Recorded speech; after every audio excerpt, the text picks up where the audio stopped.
Hello everyone, Titanium Taco here today, going to be discussing the new Season 3 teaser trailer, the sets that we have seen for March, and the poster that we got for Dragons Rising Season 3. Without further ado, let's get straight into it, but first I'm going to show you guys my quick reaction to the teaser trailer. Do this. Okay, hold up, I have captions on. I don't want captions. We got the Forbidden 5. Roz is back. Frack is with the team. Freeze time? That's probably Pixel. Some new elemental power. Dragonians? Okay, hold up. Fight. Is that Thunderfang? Okay, some more. Okay, Dorama's back. Great. Great guy. Love that guy. Oh, my favorite vehicle. What?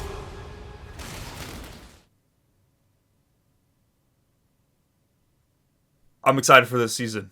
Welcome back, my friends. Hopefully you enjoyed the quick little reaction. Now we're gonna go not frame by frame, but we're gonna take a quick look at the entire teaser here. So obviously here it starts off with the Forbidden 5, which all look fantastic, by the way. They look phenomenal.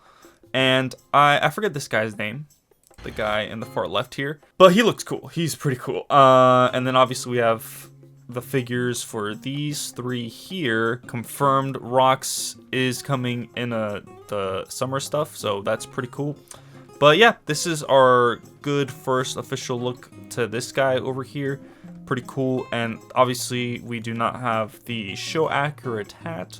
Well, it's honestly whatever, but it is really cool to see these guys in the show, and they all look phenomenal. Now, in terms of their elemental powers, I know Noctis Brute Force, this person's Misfortune, the Swarm, and I don't know the other two, so leave a comment down below if you know. Pretty cool stuff here. They all look fantastic. It looks like some sort of Shatter Spin power that they're using here to just mess with these folks, poor people there, that they're just traveling and they just happen to come across the Forbidden 5. And then we got Roz here being angry. Why is he angry? Now, my little assumption is that maybe he's annoyed at the fact that, you know, he can't really do much. He's pretty badly injured and Aaron's trying to take care of him, and he's like, bro, I think we should just start getting out there and doing things. He's just mad at Aaron. He's gonna be mad at Aaron for something. Maybe he realized he can't manipulate him as easily as he thought, because he did kind of get him to betray the ninja in a way. But now that he's with him, he's like, well, darn it, it's not as easy as I thought it was going to be to manipulate this kid. Because he does see, I think, some good potential in Aaron. Moving on, though, we have, of course, the ninja. Sora gets no new suit. Ryu seems to be the same, which kind of makes sense. So he's not fully grown yet to how we saw him in the mech vehicle. And Frack is here with them with his own ninja gi. Now, I think it's rumored that we're gonna get this figure in the summer stuff. So hopefully we do. He looks really great, and honestly, it would be fantastic if we did get a figure of this, because he looks phenomenal. And then we get our first good look at these prismatic swords, which will have some sort of power to them. They look pretty cool in the show. Obviously not as spectacular in person, but still pretty great. And Rox seems to have frozen these ninja here, and including Ryu.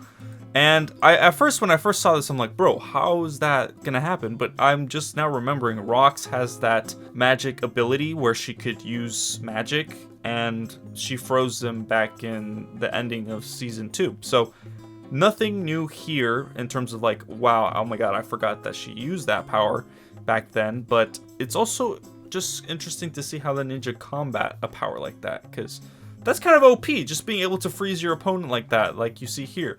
I'm also noticing some amazing detailing on the side here for the ninja. I think that looks fantastic. It's unfortunate that we don't get that in the figures, but that is some pretty good detailing right there, not gonna lie. But moving on, obviously, come on, this is Pixel. Like, there's no mystery to this. We got the figure in the sets. Like, come on, guys. But, you know, it's still cool. Now, I did want to talk about the Swarm and, like, the new elemental powers that we've been getting. And they're not so much elemental powers anymore, but feel like superpowers at this point. But obviously, in the world of Ninjago, they're just called elemental powers because, you know, that's what we know all these powers to be. So, Yeah, it's cool. I'm not gonna lie. This little sequence is cool. How Drix just turns into a bunch of like bugs, flies away like that. It's kind of also reminiscent of like the Elemental Master of Smoke, how he could turn into smoke and dodge attacks like that. It looks cool, and I'm not gonna lie. The Forbidden 5 as a concept are really cool. It's just that the elemental powers are like, okay. I will say this area looks like they're fighting in wherever Aaron and Roz is, but these are either two separate scenes or an animation error, because Lloyd is wearing his... Oh no, this is not an animation error. This is two different scenes for sure, because I was going to say Lloyd is wearing his climber suit in this, and not in this one. Okay, that's good. And it's good to see that the climber suits are kind of being sort of the base suits of the ninja. I would have maybe preferred the first Dragon's Rising Season 1 ones, but the climber suits are also pretty cool, and I don't mind that at all. So that's pretty cool. This and they're just fighting these guys, the Dragonians. Now, one thing I will say about the Dragonians, it is unfortunate that only this version of the Dragonians are canon. Always going into the sets, you would look at them and you'd think, oh well, one of these variants is not going to be canon. And unfortunately, the Mohawk one is not canon. Now, it could be that just they take off that armor and, you know, they do have the Mohawks. So hopefully they are kind of canon, but if not, then whatever. Next up, we have this little fight sequence as well, which honestly looks fantastic, guys. The animation is always fantastic. And just Nia going at him like this, it's really cool. I can't help but love that. And you got Ryu up there as well. And then freaking Thunderfang looks chef's kiss, guys. Oh my god, this is fantastic. And then where is this, actually? So upon closer inspection, this is apparently going to be either in the crossroads or Imperium, because as we can see there, we have an old Imperium soldier there. So I'm assuming this is going to take place in the crossroads, because they have the prismatic blade there, and maybe one of them ended up being put in like one of those vendor spots in the crossroads. So that's why we have that, and that's why we have that Imperium soldier back there. And obviously Noct wants that sword, which is why he's fighting Zane for it. And then we got Kai versus Drix, which again, just another awesome looking sequence. Like, look at that. And then we have the return of Dorama. Now I don't know how to feel about this, only because I feel like this is gonna be another one of those episodes where they kind of like go on a side quest, and I'm like thinking back to Dragon's Rising Season 1 Part 2. I didn't really like that episode that much. I mean, Dorama's a cool character, but in small dosages he's fine. So hopefully that's what this is. And then moving on. Now, this place for sure is the Dragonian village, is what I'm assuming, because obviously there's a bunch of Dragonians there. Also, hold up, they're not Dragonians, are they?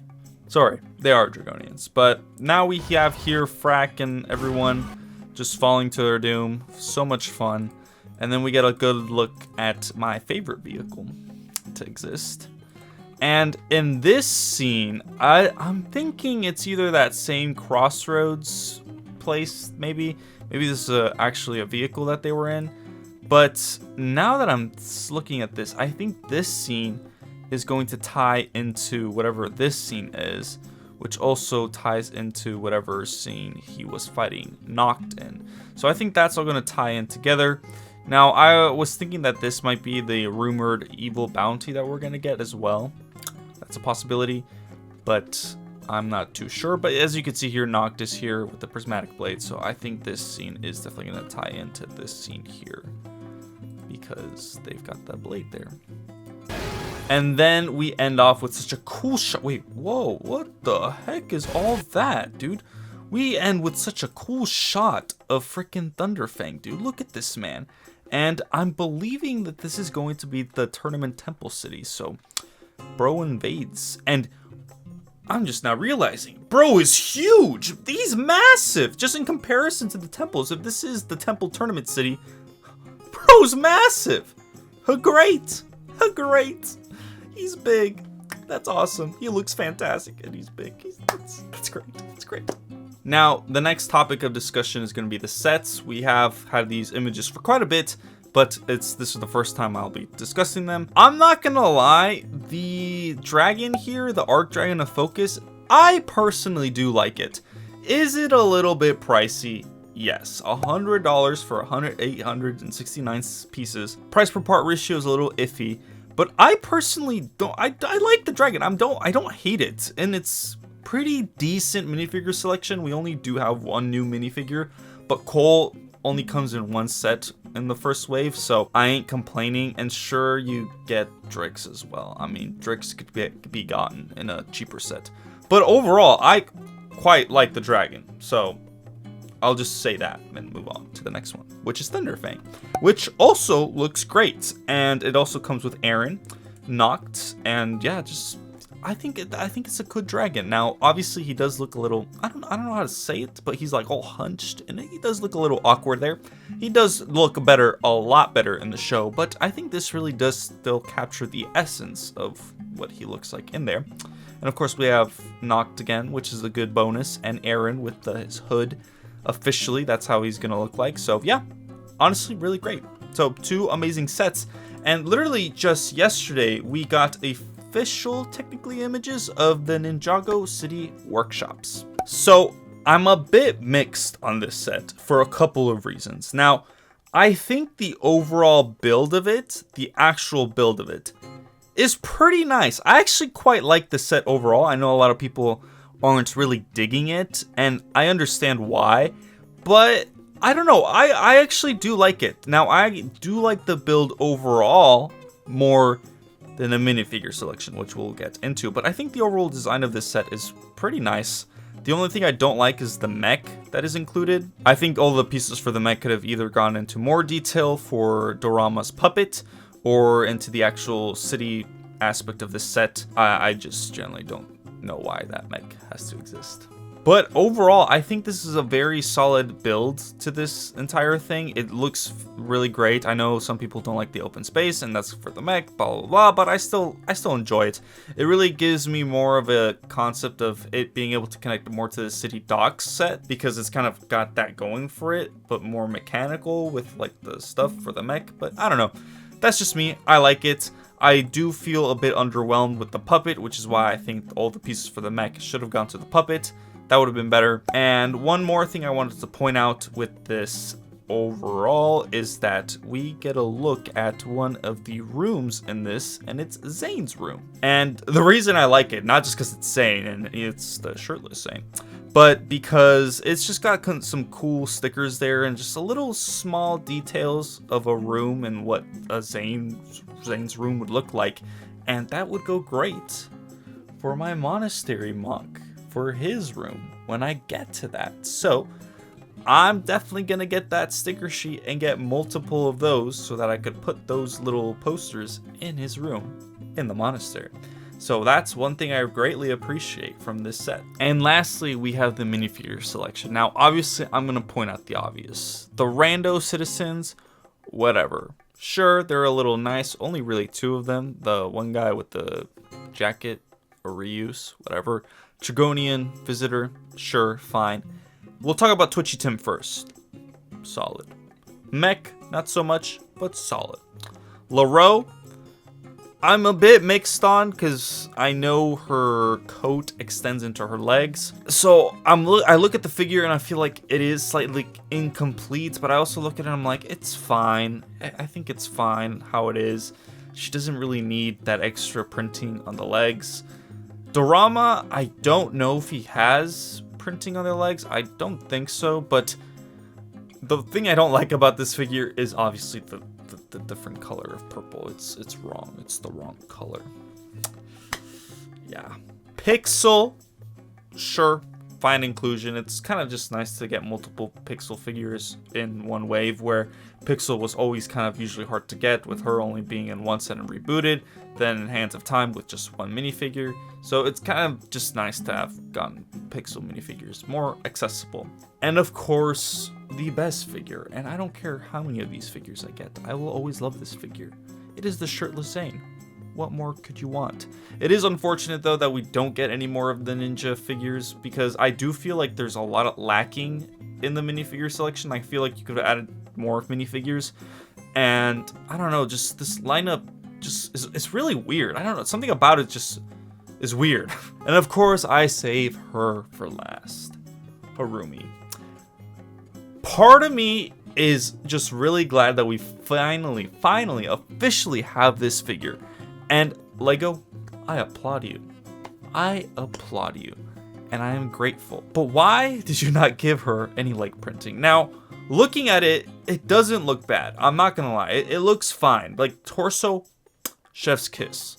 Her facial expression, I can't tell if that's a reuse or an actual facial expression that was given to her. I can't tell. Tell me if you guys can tell. I'd greatly appreciate it. But other than just the lack of leg printing, this figure is phenomenal. Can't say anything more than that. Figure selection is kind of mixed. And that's really the only thing, that's mainly my biggest complaint, is the mech and the minifigure selection. Because overall, this set is great. It's just nice to have more expansion to our Lego city. And just quickly, here we have the official poster for Ninjago Dragons Rising Season 3. And really, the only thing I want to point out is that Rogue be looking really cool. Aaron also looking really cool and badass, dude. Like, look at him. Look at his little facial expressions like, bro, I'm done with the ninja. So that's pretty cool. And it's also just nice to see, you know, Ra's here as well in the Forbidden 5 up against the ninja and all the Dragonians, and Thunderfang just looking so good.